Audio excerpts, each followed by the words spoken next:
Bu videodan keyin qizlarni o'ziga sevdirib, o'rgatib, o'ziga bog'lab qo'yishni o'rganib olasiz. Bukvalno 2 daqiqa yetarli bo'ladi. Masala shundaki, sizlarda har doim aldab kelishgan. Ya'ni qizlardan borib, "Senga qanaqa bola yoqadi? Qanaqa bola bilan birga bo'lging keladi? Qanaqa bolaga erga tegasan?" Siz nima deydi? Xavfsiz bo'lsin, ishonsa bo'lsin, tinchlik bo'lsin, haqiqiy erkak bo'lsin, meni qo'llab-quvvatlasin, podдержка qilsin, doim yonimda bo'lsin deb aytishadi. Lekin o'sha qizlarga e'tibor beradigan bo'lsangiz, qo'l ushlashib, sevishib yurgan har bir eski bывший yigiti qanaqadir qo'pol qilib aytganda bitta gobnik, pofigist, hayotda bir maqsad yo'q, ertangi kunda o'ylamaydi, faqat bugungi kuni bilan yashaydigan, hamma narsaga qo'yib qo'ygan, любой narsadan bittada voz kechib ketadigan bola bo'ladi. Ya'ni qo'pol qilib aytganda yomon bola. O'zi ko'p ko'rgan bo'lsangiz kerak, qizlar yaxshi bolalarni yaxshi ko'rmaydi deyishadi. Men shuni sizga ochib berishga harakat qilaman. Ya'ni mana misol keltiraman sizga. Misol uchun kinolar ko'rgan bo'lsangiz kerak, kinoda har doim bitta yaxshi qiz bo'ladi, qanaqadir hamshira, doktor nimadir, bitta bola bo'ladi. Mafyoz, yomon odamlarni o'ldirib yuradigan, o'ldirib ketadigan, pulga juda ham yomon odam bo'ladi. O'sha ikkalasi nimadir bo'lib, syujet bo'yicha tanishib qoladi. Oradan sal vaqt o'tgandan keyin qiz bolani yaxshi ko'rib qoladi. Ya'ni yomon bolani yaxshi ko'rib qoladi-da, undan yaxshi odam qilishga harakat qiladi. Ya'ni u bolani oddiy bitta kimgadir borib yaxshi gapirganini ham ko'rib, bu yaxshi tarafga o'zgaryapti, bu yaxshi yoki qanaqadir kambag'alga borib sal pul berib qo'ysa, yo sal tarafini olib qo'ysa, va bu bola yaxshi, bu bo'lsa bo'ladigan bola prosta o'tmishda qiynalgan yo bu yoqda, xullas yomon bolani oqlashga, yaxshilashga harakat qiladi. Nimaga? Chunki u bola unga yoqadi. U bola yomonligi uchun unga yoqadi. U bola pofigistligi uchun qizga yoqadi. Yaxshi, tinch, xotirjamlik bersangiz, sizni hech qachon yaxshi ko'rishmaydi. Bitta misol, mana meni bitta o'rtog'im bor, mantenxo'r, yoshi 25 da, yaxshi pul topadi. Realni yaxshi pul topadi. Ikkita kvartira oldi, tagida yaxshi mashinasi bor, juda ham zo'r pul topadi, yoshiga yarasha, katta odamlardan ham yaxshi pul topadi. U bitta qiz bilan gaplashardi 1 yil oldin. Men ham bitta qiz bilan gaplashardim. Biz ikkalamiz qizimiz o'rtoq bo'lib qolgandi, birga o'tirardi, yana otga-botga ovqatlangan borardi. Bir kuni yolg'iz qolganda, o'rtog'im qayerdir ketganda, menga uni devishkasi bitta gap aytdi. Sizni o'rtog'ingiz zerikarli deb gap aytdi menga. Men sizni o'rtog'ingiz bilan zerikib qolaman, u skushniy on dedi. Da o'ylab qarasangiz, meni o'rtog'im slishkim yaxshi-da, u bilan oila quradigan, meni o'rtog'imligi uchun aytmayman, men uni bilaman, men chetdan 3-litso bo'lib aytayapman, ya'ni chetdan qarayapman. U bola bilan любой qiz bitta oila qursa, tinch, xotirjam, pul topadi, kelajagi bor, bolalarining kelajagi bor, xullas shokoladda yashaydi любой qiz. U qiz qarab turib aytayapti, zerikarli u bola deyapti. Nimaga? Chunki unga emotsiya kerak. Qizlar har doim har xil kino, seriallar ko'rib katta bo'lgan. U kinolarda, seriallarda birsiz har doim ularning munosabatiga kimdir qarshilik qiladi yoki ikkalasi o'zaro urushib qoladi, har xil to'sqinliklar bo'ladi, kurashadi, ajrashadi, yarashadi, ajrashadi, yana yarashadi. Xullas 10 marta, 15 martadan urushib, yarashib, oxiri kino tugaydi, baxtli bo'lib ketishadi. O'sha yerda kino tugaydi. Qizlarga ham har doim mana shunday narsa kerak, ya'ni emotsiya kerak. Emotsiya, qo'pol qilib aytganda, emotsiya kerak. Qizlar emotsiya olib turish kerak. Urush, janjal nimadir, keyin baxtli sayohat, juda-juda. Qizlarga mana shu narsa kerak. Yaxshi, tinch, xotirjam bola bilan bu narsani qizlar ola olmaydi. E'tibor bersangiz, hamma yaxshi bola menga yoqadi, yigitim, erim yaxshi bo'lsin degan qizlarga e'tibor beradigan bo'lsangiz, sobiq bывший yigitlar yoki kelajakda ham oradan vaqt o'tgandan keyin ko'rsangiz ham qanaqadir bola bilan gaplashgan bo'lsa, odatda yomon bolalar bo'ladi. Ya'ni maqsadsiz bundoq qarab, shu bilan ham gaplashadim, qanaqa qilib bu bilan gaplash mumkin degan narsa hayolingizdan o'tadi. Masala shundaki, boya aytganimdek, u bolalar bilan qizlar emotsiya oladi. U bolalarga pofigist, u bolalar любой потом chopib keta oladi, boshqasini topa oladi, hayotini yashab keta oladi. Как будто alfa-da ular. Как будто alfa. Lekin aslida anaqa emas. U bolalar любой qizni chopib har xil yurib, yotib, nimadirlar qilib yurishi mumkin, lekin 20 yoshda qiziq bo'lishi mumkin bu. Yoshi 20 da bo'lsa, 30 yoshda normal, zo'r yaxshi yashab yuribman, erga oila qurib, o'rtoqlar hayoti rasvo bo'lib ketdi deb yurishi mumkin. 40 ga kirgandan keyin o'sha klonga o'xshab qoladi. Chunki hech narsaga erishmagansiz. Hayotda asosiy maqsad pul topish, rivojlanish u yoq bu yoq, lekin baribir oxirida yaxshi oila qurib, o'zidan yaxshi nasl qoldirish. Bu bizning biologiyamiz. Ulardan anaqa bo'lmaydi, anaqa bolalarda. O'shaning uchun ham hozirgi boyaga yomon bo'lish kerak ekan, hamma narsaga pofigist bo'lish kerak ekan deb videoni o'rtasigacha ko'rib, bu etapga o'tib olib, ya'ni yomon, o'zingizdan yomon personajni yoqib olib, hammaga tufurib qo'yib yurmang. Buni oxiri yaxshilik bilan tugamaydi.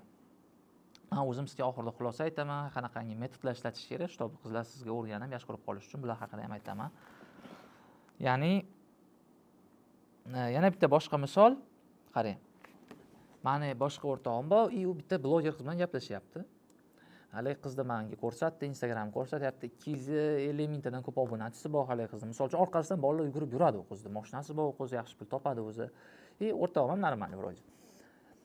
Haligi qiz перепискасini o'rtog'im menga ochib ko'rsatyapti, nima deysan yo'q deb. Qiz aytayapti unga, tipa, siz вообще o'zingizdan ketib qolgansiz, sizga вообще farqi yo'q, men haqimda o'ylamaysiz, meni eslamaysiz, yozsam yozmaysiz, kunlab yo'qolib qolasiz, menga befarqsiz deydi. Lekin o'sha o'rtog'imga talpinaveradi u qiz. Bana qilmay yo'q, meni orqamda yurgan bolalar ko'p deydi, lekin o'rtog'imga talpinaveradi. Nimaga? Chunki o'rtog'im befarq. U qiz bilan ishi yo'q. Bo'lsa, bo'lmasa yo'q. O'rtog'imga farqi yo'q. O'shaning uchun ham u qiz u bolaga talpinyapti. Qiz o'zi ich-ichidan bilib turadi, что unga shunaqa bolalar yoqishini, lekin ta'minlaydi, chipa bola yaxshi bo'lishi kerak, orqamda yurish kerak, men uchun kurashish kerak deydi. Lekin aslida unaqa emas. Qo'pol qilib aytganda, qizlarga kavichkada bad boylar yoqadi, ya'ni yomon bolalar bo'ladi. Yaxshi bolalarni qadrlashmaydi. Bu degani yomon bola bo'ling degani emas. Odatda mana shu kategoriyaga kiradigan qizlar bilan munosabat qurmaganingiz yaxshi o'zi aslida. Nimaga? Chunki ular bilan uzoq muddatga munosabat qurib bo'lmaydi. Ularga har doim emotsiya kerak, ularga har doim vibe kerak. Unaqa qiz bilan tinch oila qura olmaysiz. Naborot bu yaxshi, bunaqa qiz hayotingizdan chiqib ketgani yaxshi. Odatda bu qizlar travmasi bor, birinchi yigiti nimadir qilib ketgan, tashlab ketgan yoki nimadir yana bo'lgan hayotida, oilasida nimadir muammo ko'rgani bo'lishi mumkin, ota-onasi ajrashgan bo'lishi mumkin, har xil holat bo'lishi mumkin. Odatda travmadan kelib chiqib, mana shunaqa bo'lib qoladi qizlar. Bunaqa qiz o'zi sizga kerak emas. Baribir ham siz bilishingiz kerak bo'lgan ikkita metod bor. Birinchisi bu sizni harakatlaringizni qiz oldindan bilmasin hech qachon. Ya'ni misol uchun men o'zim o'yin o'ynayman o'rtoqlarim bilan, yaxshi o'ynaydiganlar bor, qanaqadir CS:mi, FIFA'mi, yaxshi o'ynaydiganlar bor, yaxshi o'ynamaydiganlar bor. Yaxshi o'ynaydigan bilan o'ynasam men mazza qilaman, vibe olaman. Chunki uni nima qilishini bilmayman, kurashaman, jang bo'ladi. O'ynashni bilmaydigan bilan o'ynasam, men uni oldindan har bitta harakatini bilaman, u bilan o'ynash zerikarli. Tezroq men o'yinni slip qilib, chopib, o'yinni yig'ishtirib tugatib ketkim keladi. U bilan o'ynagim kelmaydi.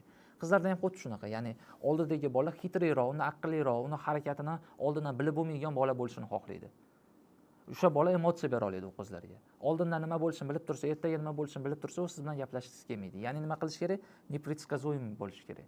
Ya'ni siz oldindan hech qaysi harakatingizni qiz bilmasin. Bunga qanday erishasiz? Bunga misol uchun men misoldan keltiraman, qanday erishasiz bo'ladi. Непредсказуемый qanday bo'lsangiz bo'ladi. Misol uchun bir kun qiz bilan kuningizni zo'r, vibe'da, emotsiyada o'tkazasiz. Ya'ni zo'r kun bo'ladi, ertasi kuni yo'qolib qolasiz. Ertasi kuni sal uzoqlashasiz, gaplashmaysiz, ko'rishmaysiz. Qiz sizga defitsit boshlanadi, chunki qiz bolalarning oldida bo'lganingizda dopamin olishni boshlaydi, siz bilan mazza qilishni boshlaydi. Siz oldida bo'lmaganingizda defitsit boshlanadi. Bu sevgi, bu garmoniya, bu dopamin, oksidin, serotonin. Ya'ni siz defitsit beryapsizmi dopaminga, u qiz sizga talpinishni boshlaydi. Ya'ni bir kun zo'r emotsiya berasiz, ertasi kuni yo'q bo'lib qolasiz. 2-3 kundan keyin yana ko'rishasiz.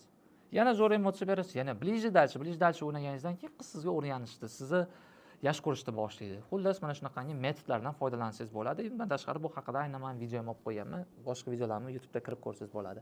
Ikkinchi metod bu emotsiya berish. Misol uchun qiz bilan bir kun yaxshi munosabatda bo'lasiz, ikkinchi kun sovuq munosabatda bo'lasiz, uchinchi kun jiddiy munosabatda bo'lasiz, to'rtinchi kun yana yaxshi munosabatda bo'lasiz. Bu xuddi ob-havoga o'xshaydi. Har doim o'zgaraversangiz, qiz sizga moslashishga harakat qiladi, siz ko'nglingizni olishga harakat qilasiz, siz bilan yaqinroq bo'lishga harakat qiladi.